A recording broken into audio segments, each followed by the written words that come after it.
नमस्कार, स्वागत है आपका एक नई वीडियो में जिसका टाइटल है मेक इन इंडिया। इस नाम को आपने कई बार सुना हुआ, लेकिन क्या आपने इस नाम को समझा भी है? क्यों मेक इन इंडिया के साथ में ट्रांसफॉर्मिंग और मैन्युफैक्चरिंग जैसे शब्द जुड़े हुए हैं?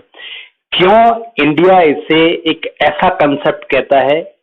क्यों रसिया इसे ऐसा कंसेप्ट मानता है जिससे देश को टोटली ट्रांसफॉर्म किया जा सकता है, और इंडिया ने ये करके भी दिखाया है। आइए जानते हैं डिटेल में मेक इन इंडिया को। वीडियो शुरू करने से पहले मैं आपसे दरख्वास्त करूंगा कि आपने अगर ये सब्सक्राइब नहीं किया है मेरा चैनल स्कोरमेट केवी, तो please do subscribe and like share subscribe whatever you can do to support this channel. आइए आगे बढ़ते हैं।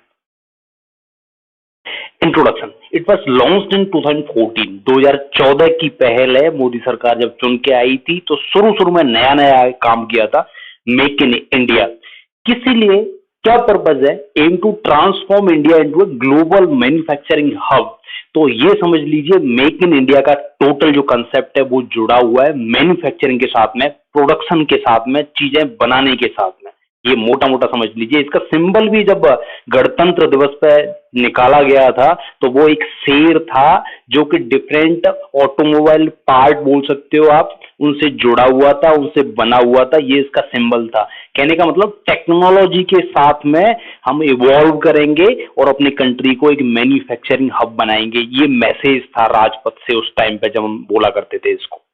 Getting this background? क्यों जरूरत पड़ी इंडिया को मेक इन इंडिया कंसेप्ट लाने की? आपको पता होगा इंडिया एक एग्रीकल्चर प्रधान कंट्री है। हमारी जो इकोनॉमी है बहुत ज्यादा डिपेंडेंट है एग्रीकल्चर के ऊपर। आज के टाइम पे भी सर्विसेज प्रोवाइड करते हैं, दो ही फैक्टर हैं वो मेन है। बाकी सारी चीजें, कार हो गई, डिफेंस प्रोडक्ट हो गए, इलेक्ट्रॉनिक आइटम्स हो गए, एटसेट्रा एटसेट्रा, सारी हम इंपोर्ट करते हैं। बाकी सर्विसेज प्रोवाइड जरूर करते हैं आईटी वगैरह की, सॉफ्टवेयर वगैरह बना के बेचते हैं।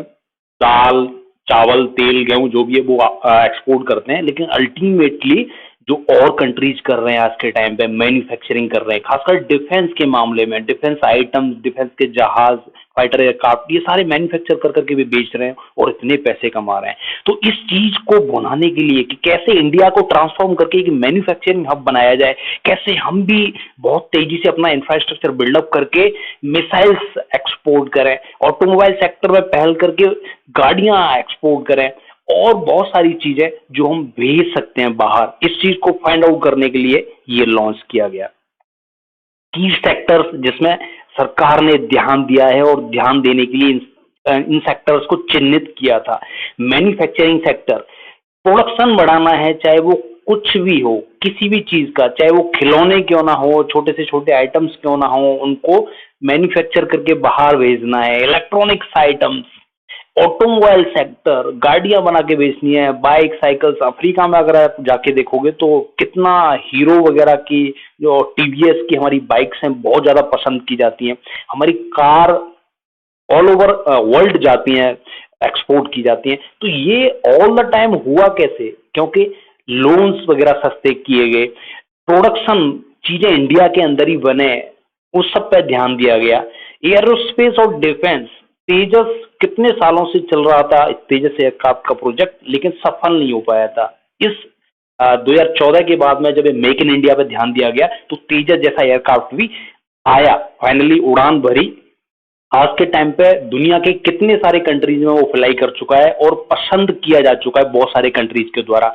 उसके बाद में ही हमने ध्यान देना शुरू किया कि हम अपने यहाँ पे और क्या क्या चीजें बना सकते हैं। AK-203, 103 जो राइफल्स थी, जो हम हमेशा मंगवाते थे बाहर से, हमारे यहाँ पे फैक्ट्रियां सेटअप हुई और उनकी मैन्युफैक्चरिंग वो स्टार्ट हुई। तो इस तरीके से चीजें कुरेदी गई, चीजों को फाइंड आउट किया गया कि इन सेक्टर्स में कैसे डेवलपमेंट किया जाए, मैन्युफैक्चरिंग कैसे की जाए। आगे था पॉलिसी रिफॉर्म्स। किसी भी मैन्युफैक्चरिंग प्रोसेस को बढ़ाने के लिए पॉलिसीज का लिबरलाइज होना बहुत जरूरी है, तभी कंपनी आपके यहाँ पे टिकेंगी, तभी बाहर से कोई बंदा आपके यहाँ पे आएगा जब उसे फायदा दिख रहा होगा, चीजें आसान दिख रही होंगी। तो जीएसटी रिफॉर्म हम लेके आए, गवर्नमेंट लेके आई, और अल्टीमेटली जो टैक्स का एक बंडल हुआ करता था उसको थोड़ा सा सिंप्लीफाई किया गवर्नमेंट ने। फॉरेन डायरेक्ट इन्वेस्टमेंट, एक टाइम ऐसा हुआ करता था कि इंडिया एक टॉप कंट्री था जिसमें एफडीआई सबसे ज्यादा आ रहा था। आज भी ऑलमोस्ट टॉप 5 में आप गिन सकते हो कि एफडीआई बहुत ज्यादा आ रहा है हमारे यहाँ पे। बहुत सारे सेक्टर्स ओपन किए गए जिससे कि डिफरेंट कंपनीज यहाँ पे कंपटीशन बढ़ा सके और एक मैन्युफैक्चरिंग जो रेस है क्वालिटी क्वांटिटी की वो बिल्डअप हो सके।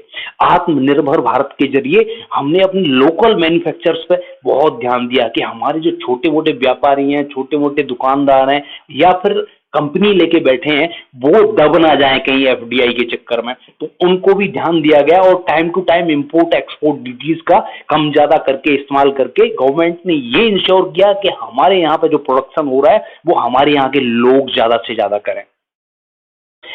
देखिए, किसी भी प्रोडक्शन को आगे बढ़ने के लिए, मैन्युफैक्चरिंग को आगे बढ़ने के लिए हमें चाहिए इंफ्रास्ट्रक्चर है, तभी तो डेवलपमेंट होगा। अगर आज के टाइम पे कोई चीज अगर दिल्ली के अंदर बन रही है और हमारे पास में अच्छा रोड नहीं है उसे मुंबई तक गुजरात तक ले जाने के लिए, क्योंकि सिर्फ वहीं पे आ रहा है ऑब्वियसली, तो अगर वहां पे कनेक्टिविटी नहीं है तो आप भेजोगे कैसे चीजों को बाहर। आपने दिल्ली में नोएडा में बना तो लिया मोबाइल फोन से या गाड़ी जो भी बनाना है आपको, लेकिन अल्टीमेटली बाहर इस कंट्री से बाहर ले जाने के लिए आपको सिर्फ चाहिए जो है आपके पास में, लेकिन जो दिल्ली से और मुंबई के बीच की दूरी है वो कैसे तय की जाए एक अच्छे टाइम में, कम से कम टाइम में और सुरक्षित जरिए से। तो इसीलिए सरकार ने ध्यान दिया रोड्स डेवलप करने पे। आज के टाइम पे आप सुन रहे होंगे आगरा से दिल्ली कनेक्टेड है यमुना एक्सप्रेस वे के जरिए। आगरा से दिल्ली से मुंबई एक हाईवे बन रहा है, बहुत तेजी से काम चल रहा है उसमें। ऐसे कितने डिफरेंट हाईवेज और एक्सप्रेस पे काम चल रहा है 2014 के बाद में। तो ये सारी की सारी चीजें एक चेन से जुड़ी हुई हैं और हिस्सा है आपका मेक इन इंडिया का, क्योंकि अल्टीमेटली इंफ्रास्ट्रक्चर रोड का डेवलपमेंट जुड़ा हुआ है आपका मैन्युफैक्चरिंग के साथ में, प्रोडक्शन के साथ में, एक्सपोर्ट के साथ में। Road, port, logistic and industrial corridor सब पे ध्यान दिया गया जगह जगह पे, कनेक्टिविटी इनहांस करने के लिए, मेक इन इंडिया के जरिए चीजों को बाहर बेचने के लिए। सक्सेस स्टोरीज भी आपके सामने है। रिलायंस जियो बहुत ज्यादा पुराना नहीं है, लेकिन अल्टीमेटली उसने सक्सेस पाया कैसे? गवर्नमेंट की सपोर्ट से, पॉलिसीज की सपोर्ट से, मेक इन इंडिया के बूस्ट की वजह से। टाटा मोटर्स जैसी कंपनी कितना ज्यादा एक्सपोर्ट कर रही है आइटम्स का और कितनी गाड़ियां लोगों के द्वारा बाहर पसंद की जा रही हैं। आज के टाइम पे अगर आप देखोगे चाइना जो कंट्री है हर जगह पे घुसा हुआ है, लेकिन इंडिया के ऑटोमोबाइल सेक्टर में कोई भी बाहर की बड़ी कंपनी इंक्लूडिंग चाइना पकड़ नहीं बना पा रही है। वो टाटा, महिंद्रा, हमारे यहाँ पे जो कंपनीज हैं वो एक बड़ा रोल निभा रही है। कुछ कंपनीज आप बोल सकते हो जो पुरानी हुआ करती थी साउथ कोरिया की, हुंडई जैसे है, वो जरूर है, लेकिन स्टिल हमारी जो इंडियन कंपनीज है वो अच्छी खासी टक्कर दे रही है किसी भी कंपनी को जो बाहर की है। रिलायंस जियो अपने आप में चमक गया है, कितने ज्यादा कंज्यूमर्स अपने साथ में जोड़े हुए हैं। जो चीजें हम डिपेंडेंट हुआ करते थे बाहर की कंपनीज पे, हमारा टेलीकॉम सेक्टर है वो आज रिलायंस जियो के भरोसे है, एयरटेल के भरोसे है। ऐसे बहुत सारे इनिशिएटिव्स हैं, बहुत सारे एग्जाम्पल्स हैं जिनको आप बोल सकते हो ये सक्सेस स्टोरीज हैं, क्योंकि मेक इन इंडिया का सपोर्ट इनको मिला है। चैलेंजेस क्या है, सॉल्यूशंस क्या है, आप समझ लीजिए। देखो, चैलेंजेस है ब्यूरोक्रेसी और स्किल्ड लेबर का। आप मैन्युफैक्चरिंग बढ़ाना तो चाहते हो, अपने यहाँ पे मैन्युफैक्चर तो करना चाहते हो, लेकिन लोग ही अगर स्किल्ड नहीं है, आईफोन वाले से आपने बात कर ली, एप्पल वाला बंदा आपके यहाँ पे मैन्युफैक्चरिंग सेटअप लगा दिया, लेकिन आपके यहाँ पे लोग पढ़े लिखे नहीं है, शिक्षा व्यवस्था सही नहीं है, मैन पावर स्किल्ड नहीं है, तो क्यों अपनी कंपनी यहाँ पे वो लगाएगा और कैसे वो कंपनी यहाँ पे सक्सेसफुल हो पाएगी? तो ये चैलेंज है जिसको हम ओवरकम कर सकते हैं स्किल डेवलपमेंट के जरिए, लोगों को पढ़ा के, शिक्षित करके, डिफरेंट वोकेशनल कोर्सेज चला के। ब्यूरोक्रेसी का मतलब है कि चीजों का प्रोसेस को आसान करना। बंदे अगर बाहर से आ रहे हैं तो यहाँ पे उनको इतनी सुविधा मुहैया की जाए कि वो आसानी से क्लियरेंस लेके अपना काम जल्दी से जल्दी स्टार्ट कर सके। ऐसा ना हो कि फाइल इस सेक्टर से उस ऑफिस से उस रूम में, ऐसा नहीं होना चाहिए। तो उन सब चीजों को स्ट्रीमलाइन करने के लिए चीजों को ट्रांसपेरेंट बनाना बहुत जरूरी है। ऑनलाइन प्रोसीजर हो, टाइमलाइन से सेट हो, जो कि कर भी दी गई है बहुत कई लेवल्स पे। आप अगर सोच पा रहे होंगे, ट्रांसपेरेंसी मेंटेन करने के लिए चीजों को इंप्रूव किया जा रहा है डे बाय डे, डिजिटलाइजेशन का सहारा लिया जा रहा है, लोगों को स्किल्ड बनाया जा रहा है। तो जो चैलेंजेस हैं उनको ओवरकम करते हुए इंडिया बहुत अच्छी तरीके से आगे बढ़ रहा है। That's why our manufacturing sector is booming up like anything. Future prospects आप क्या देखते हो? मेक इन इंडिया का फ्यूचर क्या है ऑब्वियसली मैन्युफैक्चरिंग इंक्रीज होनी ही होनी है।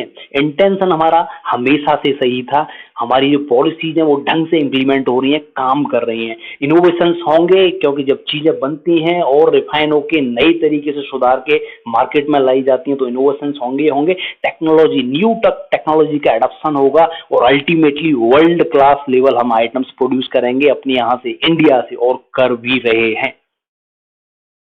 लास्ट में समझ लीजिए, कंक्लूजन में, मेक इन इंडिया ये इंडिया को इकोनॉमिकली आगे ले जाने के लिए बहुत जरूरी है, क्योंकि चीजें अपने यहाँ पे बन रही होंगी तो हमारा पर कैपिटा बढ़ रहा होगा, रेशियो हमारे यहाँ पे जीडीपी है वो बढ़ रही होगी, इकोनॉमी हमारी अल्टीमेटली बढ़ रही होगी। जो 5 ट्रिलियन का सपना हम लेके बैठे हुए हैं वो मेक इन इंडिया के बिना अधूरा है। एम्प्लॉयमेंट, इतनी ज्यादा मैन पावर है, इतना ज्यादा आपके यहाँ पे पॉपुलेशन की वर्ल्ड नंबर 1 हो आज के टाइम पे, सबके हाथों में एम्प्लॉयमेंट कैसे आएगा? जब अपने यहाँ पे पॉलिसीज सही होंगी, अपने यहाँ पे रोजगार होगा, अपने यहाँ पे फैक्ट्रीज कंपनीज आ रही होंगी, तो मेक इन इंडिया रामबाण है इन दोनों चीजों के लिए, इकोनॉमिक ग्रोथ के लिए और एम्प्लॉयमेंट के लिए, जो कि हमें दिख भी रहा है। अल्टीमेटली इसका डायरेक्टली फायदा होने वाला है हमारे देश को। लास्ट में एक क्वेश्चन मैं आपके लिए छोड़ रहा हूँ, what is the permissible limit of FDI in railway sector? This is related to FDI, so please find out and do comment in the comment section what is the correct answer of this question. And if you want to know or get updated regularly on such topics, please do subscribe my channel ScoreMate KV. Thanks for watching. Jai Hind.